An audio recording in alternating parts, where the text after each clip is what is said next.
Magandang araw po sa mga manonood. Ang atin ngayon tatalakayin ay ang theory, actual na mga markers at mga remapping or mapa na sinasabing maalamat nga Yamashita Treasure. Sa atin pagsisiyasat, kumpleto naman ang kanilang mga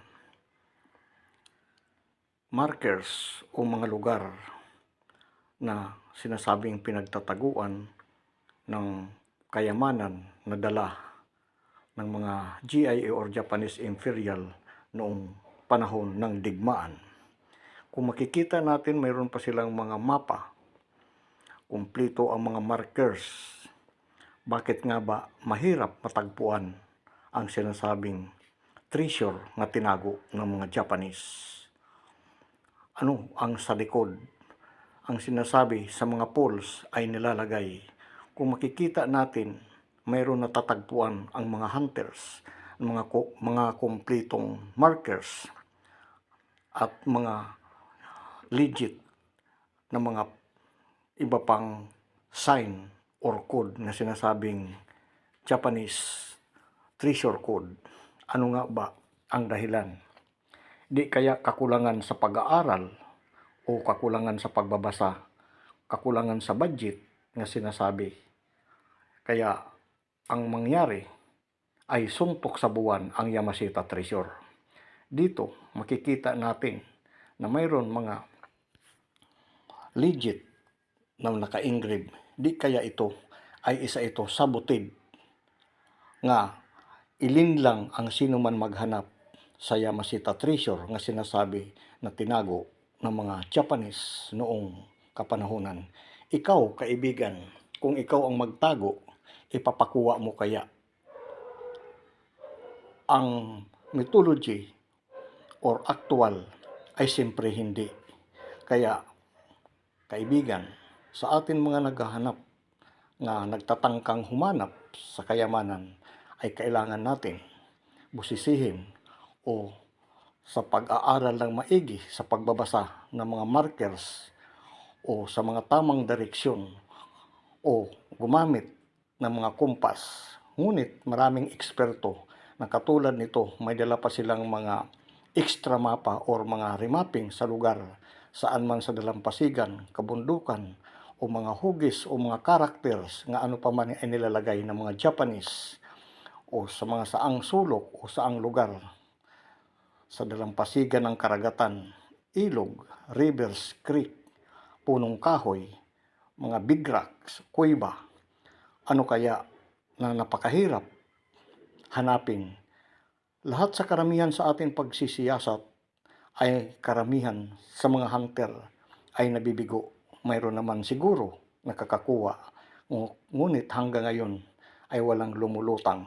Maliban kung ito ay mga treasure nga individual ay madali lang hanapin.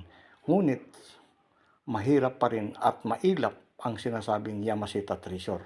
Kumpleto sa compass direction at hindi pa rin matagpuan.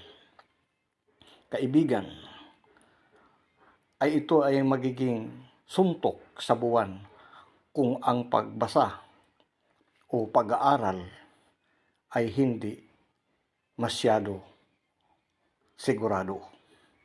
Dito sa atin nakikita kumpletong mga mapa ng mga skits, ngunit saan kaya ang direksyon o saang mga lugar hahanapin? Kaya sa atin lalakbay, kaibigan, ikaw ba ay nakakuha ng Yamashita Treasure? Mag-like at mag-subscribe at mag-follow at mag-comment at ikaw na ang pinakamagaling o hinyo pag ikaw ay nakatagpo ng Yamashita Treasure na tinago ng mga Japanese ng noong World War II. Katulad dito ng mga detalye at makikita natin mga aktual na kanilang pagsurvey. Ngunit markers lang ang ating makikita at hindi makita ang sinasabing nakatagong kayamanan. Dito sa mga creek na sinasabi na pinagbabaunan ng mga GIA, GIN or Korea na pinagsanib ng forces ng World War II ay sila ang sinasabing sa pagsisiyasat nga nagtatago. Ito ba yung mga legit? Ang kailangan ba nito ay pagsisiyasat natin ng maigi? Ang kaibigan ay ang pagtatago ng sinumang kayamanan ay hindi ipapakuha ng sinuman.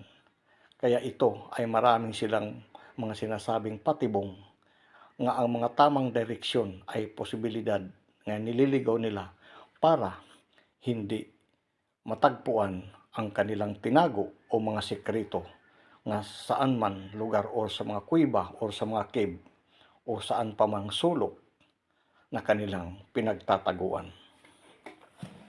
Dito sa mga pools na sinasabi ay ito daw ay paborito at dito silang naliligo, dito silang pinagkukunan ng tubig at may inom. Ay dito ang karamihan sa katulad sa mga ganitong mga markers ay hinahanap ng mga hunters para sa Yamashita. Sa pagdidikod ay kailangan ang mabagsik na pag-aaral. At hanggang ngayon, ang mga markers na ito ay hindi matukoy-tukoy ang ibig sabihin.